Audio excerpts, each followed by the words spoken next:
Hello and welcome back to Faewood Mead, and today is the 1-year tasting of the Mulberry Blueberry, the OG Mulberry Blueberry. This is the last bit that I have after shipping the rest of it off to Mead Stampede last year. This was actually bottled November 14th, 2020, and it is February 27th, 2022, so it's a little over a year old at this point, just a little. I'm pretty excited to try this. I have since made another just straight Mulberry Blueberry mead. I've also made a regular Mulberry mead, and I have made a Mulberry Blueberry Cherry mead that is dry. Actually turned out really good. I do wish that I were able to, I don't know, back sweeten it, but I had to bottle it at the other house in Richmond.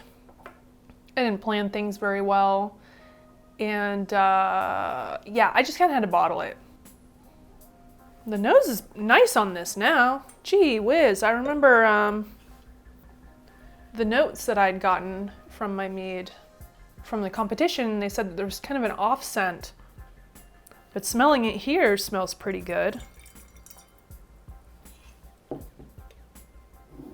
mean, it's not very strong. It doesn't have like a big scent to it, but it smells pretty good. I mean, granted, it's also been like an extra 8 months or so since they had it. So, you know,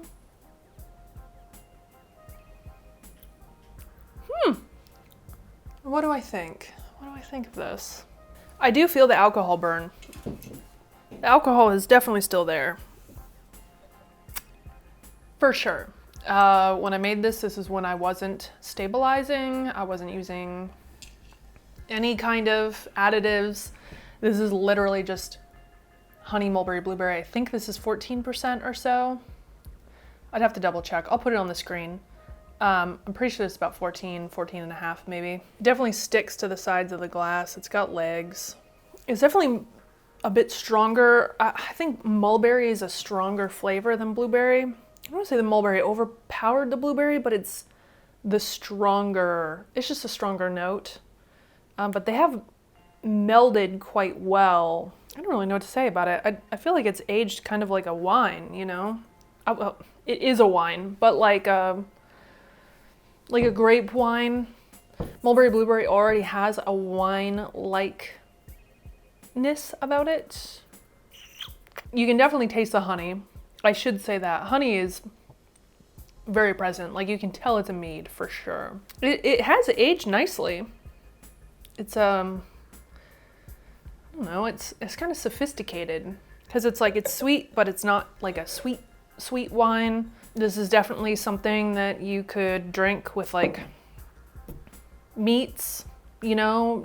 It's like a red wine replacement, I would say. Yeah, I mean, I feel like Mulberry Blueberry is kind of one of the staples of mine. It's definitely the first mead one of the first meads I felt really proud of when I made it. And again, I've made a couple variations. I've also made just a straight Morat. All of this obviously not on camera because I already worked with mulberries, and mulberries are very like, they need to be native to your area because you can't like buy them unless you're buying dried like white mulberries or whatever at like a fancy food store, but those are really expensive and they also taste very differently. The white mulberries are way different from these like deep reddish purpley berries that we have here in Virginia. So, well, anyways, yeah, I think that's about it. That's all I have to say. Anyway, so like, subscribe if you want to. Appreciate it. Appreciate the support. And I'll see you around next time. Bye.